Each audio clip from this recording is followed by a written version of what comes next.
What's up, students? Hey, if you are willing and able, come on down to the front. We're gonna worship together, get loud in this place. Let's go. Let's sing it loud. I was searching for something I knew was there but couldn't see. I remember the moment when the one I was searching for found me. 'Cause I can't make sense of it, no getting over it, how much your love changed everything. Oh, 'cause I know you now, how could I go without Jesus? You're more than enough for me. You know what to do, sing it loud. I don't need anything else, let's go. 'Cause I need your love, I need your love. I don't want anything else, 'cause I need your love. Somebody jump!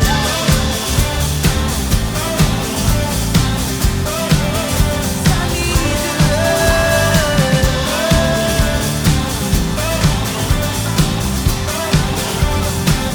God, I need you like water.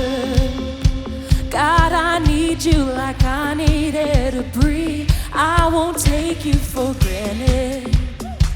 I won't go back to how I used to be. I can't make sense of it, no getting over it, how much your love changed everything. Oh, 'cause I know you now, how could I go without Jesus? You're more than enough for me. Come on. I don't need anything else, front to back. I need your love, I need your love. I don't want anything else, 'cause I need your love.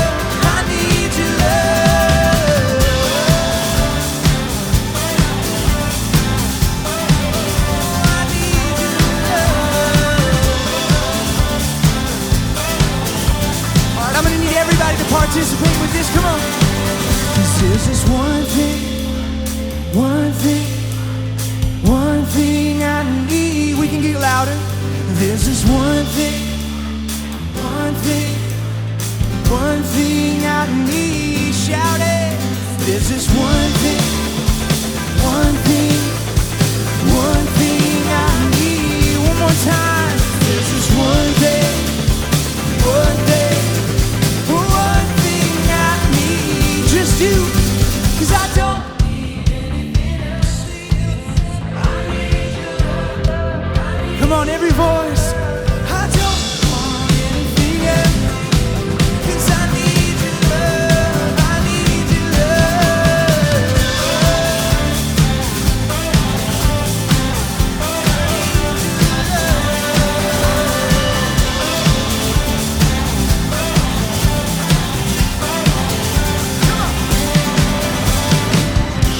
Can we make some noise tonight? Come on. I need your love.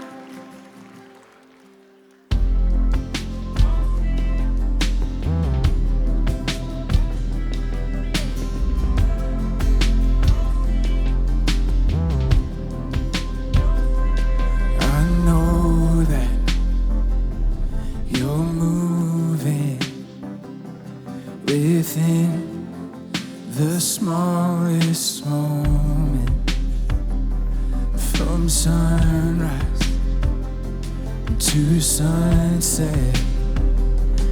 I know that you are in it. Here I remember. Here I remember all you've been. You prove yourself time and again. Would you sing with me? You are for me. No, you will never leave, even when I don't see it. Come on. You are here in my weakness, even when I am shaking. You will not break your promise. We declare you are here, yeah. You are here. We believe it. You are here. We see it.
you'll fight for me.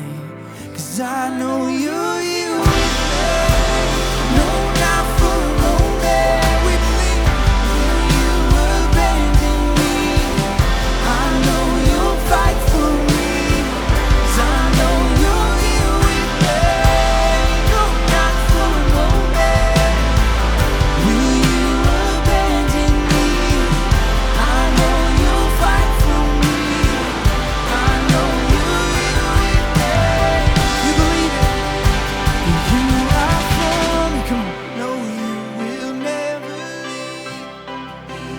When I don't see it. Yes, you are. Right in my weakness. Even when I am shaken, you will not break your promise. 'Cause you are. Yes, you are. You are here.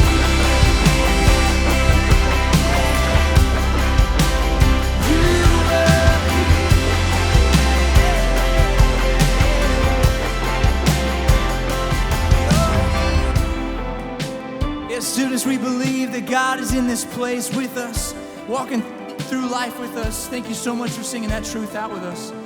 Could you make your way back to your seats?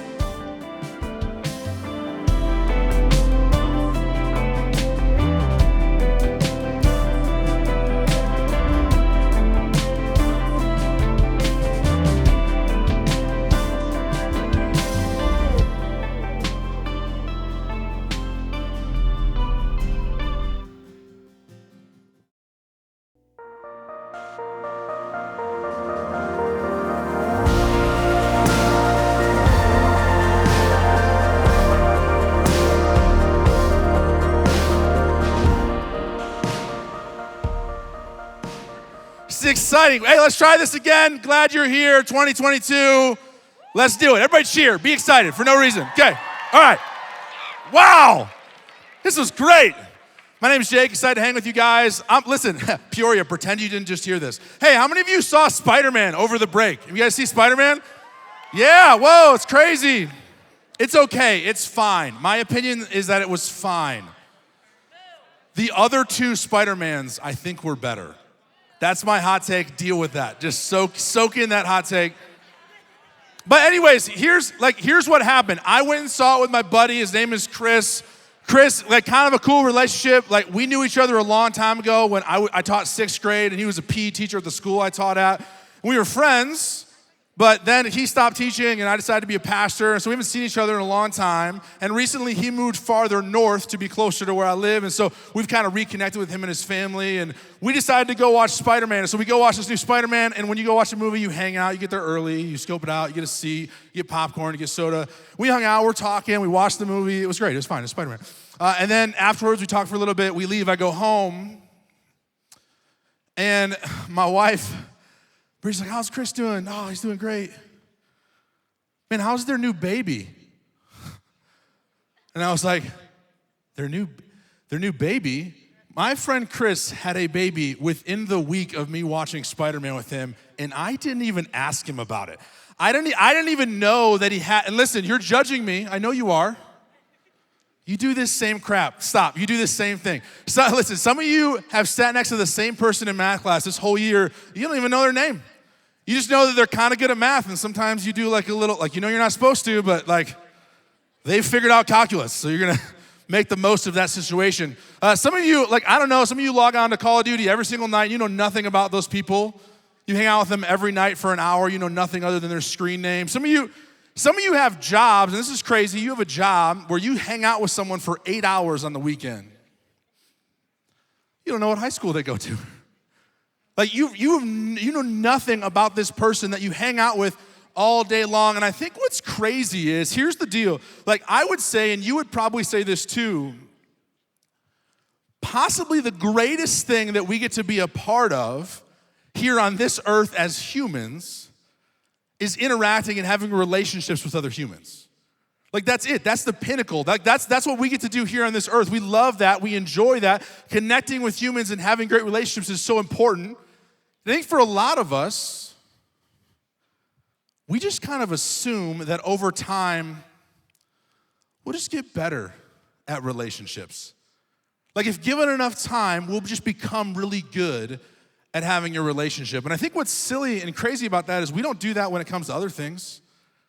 Like if you're trying to get good at basketball, you just don't think, well, if I wake up tomorrow, maybe I'll be better at it. No, you gotta set goals, you gotta work at it, you gotta get up early, you gotta practice getting better at it. And yet the thing that for most of us, we would say is the peak of what life is like here on earth, the interacting with other humans, is we just hope that one day we'll just magically be good at it. And the lie I think a lot of us believe is that if given enough time, all of our relationships will just keep getting better. And I guess my question for you is right now, I bet you can think of tons of relationships that you've had, that you know of people that have had. Maybe you're dating, maybe you're friends, maybe it's your parents. Man, their relationship didn't get better just with time. Man, like actually, the relationship got way worse. And we know that to be true, and yet over and over again, we just hope that eventually all of our relationships are gonna work out great. And so here's the deal with this series. We're doing a series called The Relationship Equation. And if you were in the adult service this weekend, you may notice it's kind of familiar. And that's because it is. Adults are doing this same series these next 5 weeks. And we're doing it in students too, a little bit different though. And we're doing it because we value relationships and we think they're so important. And so here's the deal. This entire series is based on one verse. And it's based on this verse. It says this: in your relationships with one another, have the same mindset as Christ Jesus. I don't just think that your relationships are important.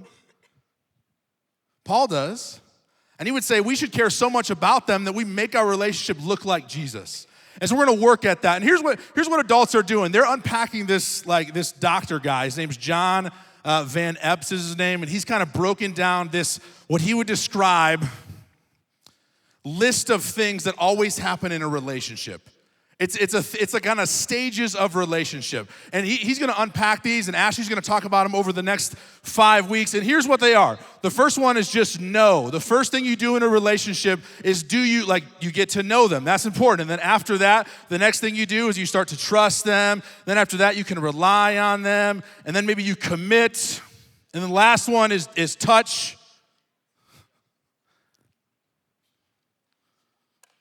Come back for that one.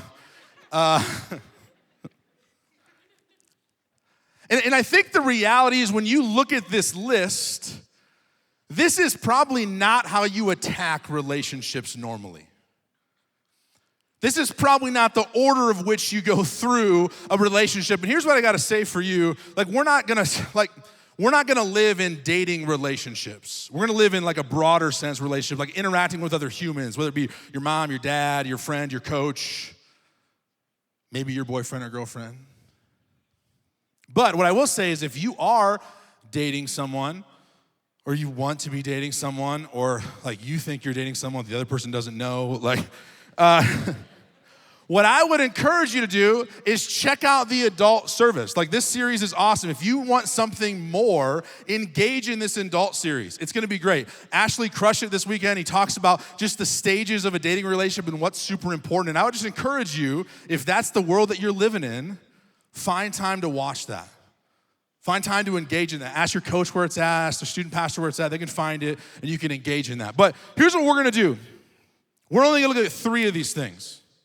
Just one at a time, we're not getting crazy. Only 3. And that's because literally this month is crazy. Next week, how many of you are going to Mexico? Anybody going to Mexico next weekend? There are people going to Mexico at all of our campuses. The week after that, Sunday, January 23rd, kind of cool, we have a guest speaker coming. His name is Phil Beckner, and that name literally means nothing to you, but he is a professional shooting coach. And I mean basketball, not guns. Pew. And you may not know who he is, but you probably know who he coaches. He's most famous for coaching Damian Lillard. That's his, the guy that he invests in. And so he's gonna come. He came and spoke to our staff a few months ago, and he's coming in 2 weeks This is like a bring people to this. It's gonna be awesome, it's gonna be incredible, and you're gonna leave being a better Christ-centered difference maker. So we circled that. We think that's important. And then the week after that, we got night zero. Sign up for night zero. It's important. So we're only gonna live in a few of these. And so this week for us, we're just gonna talk about the no week. And right now, maybe you're thinking, well, Jake, sweet. This is the one I'm good at. I know all sorts of things about my friends. I know what movies they like. I know what food they like to eat. I know what restaurants they like to go to. I know what movie they're a fan of. And what I think you just did is I think you just told me that you know about your friend. I don't know if you actually know your friend. When I was little, before the internet, there was newspapers. And in newspapers, every day they would print out all the stats of every game that happened, all the box scores. And I was obsessed with sports, and every day, and I was a White Sox fan, I don't know why. But I would look up the stats, and I could tell you every player's batting average. I could tell you if they hit a home run, if they got a single or a double. I could tell you literally every single thing that happened, and I just had it memorized for no reason in my brain. And some of you are the same way. Some of you know the exact stats that Devin Booker has this year. You know who he's dating. You know he's dating Kylie Jenner, and that's important. You're excited about that. And you know all about this person, but you don't actually know Devin Booker. You know about Devin Booker. And that's okay because he's a celebrity. It'd be weird if you knew him. But I think a lot of us treat our friends and the relationships that we have next to us in the same way we treat Devin Booker. We just think if we just know enough things about them, that's gonna be the start of a great relationship. And I think my question for you today is do you really, and think about the people in your life right now. Think about the people, the relationships that you have that you value, that you think are important. Maybe boyfriend, girlfriend, mom, dad, brother, sister, coach, teammate. Who are the people that you value, the relationships that bring you life? That are vibrant, that are important. And I gotta ask you, do you really know those people? Do you know what their goals are? Do you know what inspires them? Do you know what motivates them? Do you know what their passion is? For the people you know, do you know the thing that would get them out of bed the next morning after a tragedy? Man, if they found out their mom or dad passed away or got a divorce, or maybe their whole life was about playing college basketball and they found out they tore their ACL, what would get them up the next day? Do you really know the people that you're in a relationship with?